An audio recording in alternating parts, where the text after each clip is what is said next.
What if the resurrection of Jesus wasn't purely a divine act, but part of a medical procedure, and ancient medicine was far more advanced than we give it credit for?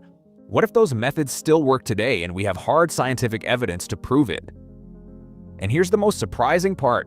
The information has been sitting in one of the oldest and most widely printed books in the world, the same book you'll find in almost every hotel nightstand in America. Second Book of Kings, chapter 20, verse 7. Take a cake of figs and apply it to the boil, and when they did so, Hezekiah recovered. King Hezekiah is dying. A boil, a fever, a verdict, he won't survive. The prophet Isaiah walks into the chamber and gives one specific instruction.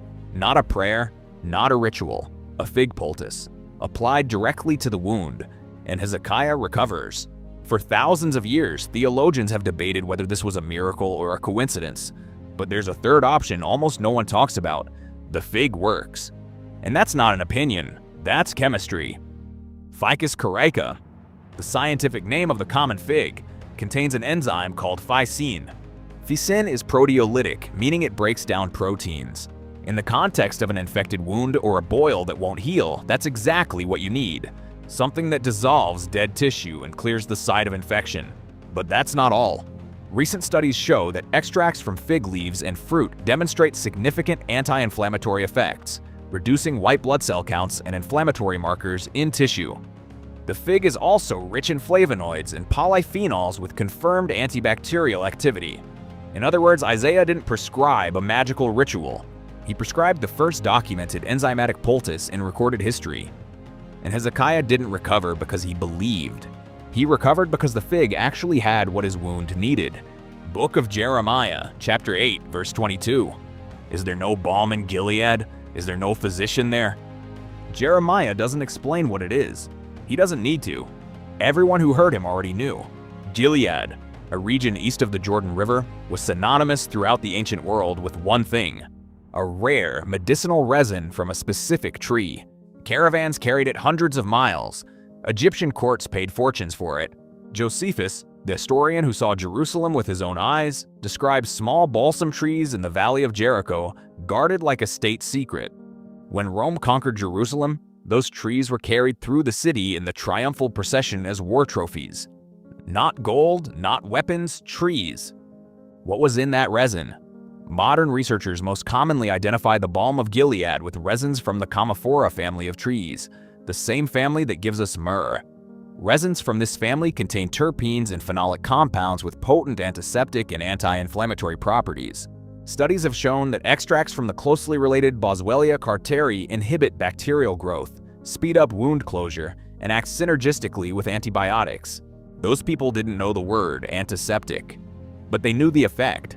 They saw it on wounds, on ulcers, on skin, and they paid for it like gold because it was worth gold. Gospel of John, chapter 19, verses 39 to 40.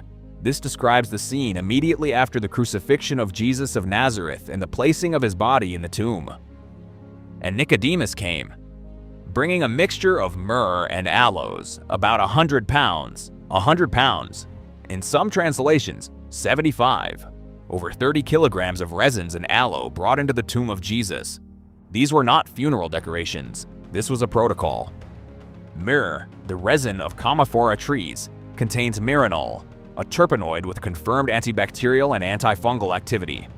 A clinical study published in the Journal of Ethnopharmacology found that a preparation of myrrh and frankincense accelerated wound healing after surgical incision. The exact same application as in antiquity: resin on a fresh wound.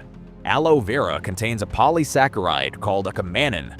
Acamanin stimulates the proliferation of fibroblasts, the cells responsible for tissue regeneration. It promotes collagen production and the growth of new blood vessels. In laboratory studies, it accelerates wound closure. 30 kilograms of these two substances. This wasn't a symbolic gesture. He brought into the tomb of Jesus the most powerful antiseptic and regenerative agent the ancient world could offer. Whatever you believe about what happened 3 days later, the treatment itself was entirely real. But not every biblical plant ends up in royal tombs and king's chambers. One appears in a worker's complaint. Book of Numbers, chapter 11, verse 5. We remember the fish we ate in Egypt at no cost, also the cucumbers, melons, leeks, onions, and garlic. The Israelites are wandering through the desert and they're grieving garlic. This is not nostalgia for a seasoning. In ancient Egypt, garlic was part of the daily ration issued to workers building the pyramids. This was recorded on clay tablets found at Giza. They paid workers in it because they noticed one simple thing. The ones who ate garlic got sick less often, endured harder labor, and recovered faster. Today we know why. When you cut or crush a clove of garlic, an enzyme called alliinase comes into contact with alliin and produces allicin. Allicin has confirmed antibacterial, antiviral, and antifungal properties. More recent research shows that regular garlic consumption affects lipid profiles, blood pressure, and cardiovascular function. By modifying the gut microbiome and reducing levels of TMAO, a compound directly linked to the development of atherosclerosis. The Egyptians didn't know it was allicin. They knew that without it, workers collapsed on the job. And that's why the Israelites weren't mourning a spice. They were mourning the immune resilience that garlic had given them. 4 plants, a fig poultice on a king's boil, a balm traded for more than gold, 30 kilograms of myrrh and aloes in the tomb of Jesus. Garlic as currency at Giza. This wasn't magic. It wasn't symbol. It was observation turned into practice and written down in one of the most printed books in human history. And these are just 4.